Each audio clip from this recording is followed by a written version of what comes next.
Hey, Rick, Vicky. The judge said he was sympathetic to voters, but he did not believe that Kentucky's Constitution or state law allowed him to keep the polls open past 6 p.m. in this case. Voters across Louisville experienced long lines as polling locations opened this morning. The county clerk's office says there were problems downloading updates to the e-polling books, which are on iPads. That led to delays getting voters signed in, so lines built up. Many voters told WLKY News they ended up having to leave to get to work before they could vote. The Kentucky Democratic Party argued those delays violated state law and the state constitution and said keeping the polls open was the remedy to violating those voters' rights. But the Republican Party of Kentucky argued the law is explicit in saying the polls shall only be open from 6 to 6 and then however long is necessary to allow everyone to vote who was already in line by 6 p.m.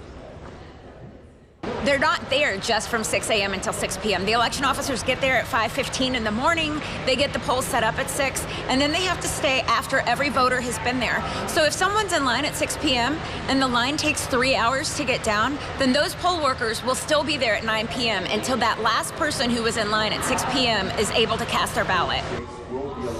Now, the Kentucky Democratic Party issued a statement saying they were disappointed in the judge's ruling and criticizing the Republican Party of Kentucky for arguing against their motion. Now, here at Highland Middle School, we haven't seen any big lines since we've been here for the past couple hours. There was a few people trickling in late, but no big post-work rush. Everything seemed to be flowing pretty smoothly here.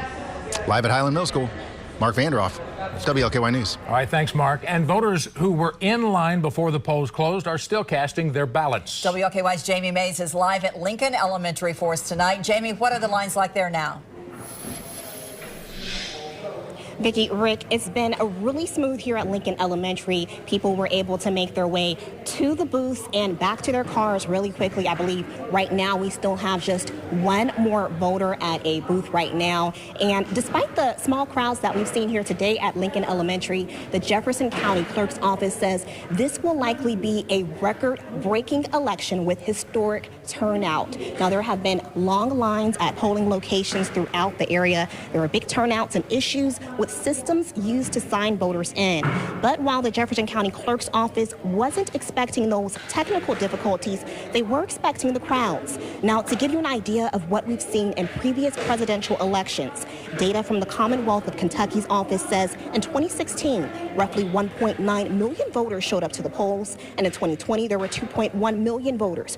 Both of those elections, there was a roughly 60% voter turnout. I spoke to voters today about what has been driving them to the polls this election day. It was very important for me to come vote today because I have 2 children, African American, of course, and they need to know the understanding and the importance of voting and for their amendments of rights to getting their voice heard. Now, this year, there was also a record high attendance for early voting in the state. Reporting live, I'm Jamie Mays, WLKY News. Thank you, Jamie. Local Democrats and Republicans are hosting election watch parties tonight. Democrats are at Mile Wide Beer Company in Phoenix Hill. Mayor Greenberg will be there, along with some of the candidates running for Metro Council and the state legislature. And the Louisville Republican Party is monitoring the results in downtown Louisville. This is a live look at the Henry Clay that's on South 3rd Street. Several GOP candidates for Metro Council will be there, along with the council's Republican caucus chair, Kevin Kramer. People also stood in long lines at polling locations in Hardin County today. Our Megan Matthews talked with voters about the importance of casting their ballot. It's election day, and in Hardin County, it's been a record turnout, not just for early voting, but also on November 5th. On Tuesday morning, it was over an hour-and-a-half wait just to get inside the building to cast your vote. Whether it was casting a vote in person or dropping off a ballot, more than 30,000 people have voted in Hardin County so far, with at least 14,000 of those casting ballots on Tuesday. I think when we get to the end of the day at 6 p.m., when we've counted all the votes, Hardin County will have cast more votes than it ever has before. May not be the highest in terms of percentage, but it is absolutely the largest turnout we've had. Brian Smith, the Hardin County clerk, explained that although the line slowed down in the afternoon, when the polls opened this morning at 6, the wait was over an hour, with lines wrapping around some of the voting location buildings. A lot of people like to come in and do this before work. That way, in case anything happens for the rest of the day, their vote is banked and they're set. Other folks like to come on lunch. Many voters we spoke with at North Hardin High School said it was a fast and easy experience. I found this to be very convenient, like it was when I first came to this area back in 2010. And, I'm really appreciative that. We only waited in line maybe 10 minutes tops, if that. The lines were moving really well. The process went smooth. And everyone in the line stressed the importance of getting out to vote. Because your vote does count. Everybody that gets out and votes has a right to complain about who's doing what and how your country's being run. In Hardin County, Megan Matthews, WLKY News. And there are no statewide races on the ballot in Kentucky, but one constitutional amendment has received a bulk of the attention this election cycle. Amendment 2. It would allow public tax dollars to go to private schools. Opponents believe changing Kentucky's constitution would ultimately harm the state's public school system. Those in favor of arguing for it is not about the system. It is about helping students. Voters in southern Indiana have critical choices in front of them today as well. With Eric Holcomb term limited, they are electing a new governor. But there are also races for attorney general and Congress, in addition to local races. WLKY's Norman Seawright is live at River Valley Middle School in Jeffersonville with a closer look at some of the races on the ballot. Norman?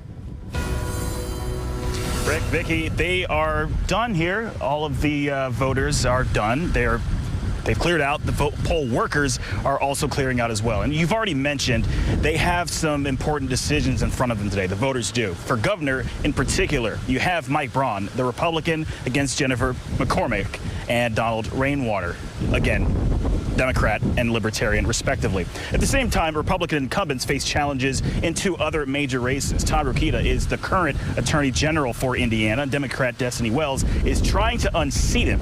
Aaron Houchin is Indiana's District 9 representative, and Democrat Timothy Peake and Libertarian Russell Brooksbank are also trying to win that seat.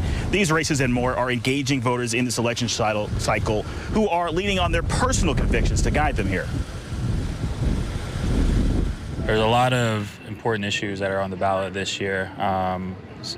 Things like women's rights, equality, diversity and inclusion. So for those reasons, I felt it was important for me. And it comes down to immigration. I think that's pretty universal right now. That's one of the top ones, I think, from polling. The economy's important too, though that has a much longer turnaround. And then a lot of the geopolitical stuff. Like I want somebody that I think is going to resist getting us involved any deeper in any foreign conflicts as much as possible. I served and, still of age, don't want to do it again necessarily. Hoosiers also had to pay attention to their ballot today. There was a question posed to them about whether or not to remove the superintendent of public instruction from the line of gubernatorial succession. That position used to be elected, and in fact, McCormick used to hold that position, but it was replaced with the Secretary of Education, which is now appointed. Again, these polls are closed, workers are clearing out here, and we will be awaiting the results tonight. We'll bring those to you later on this evening. Reporting live from River Valley Middle School, Norman Seawright, WLKY News.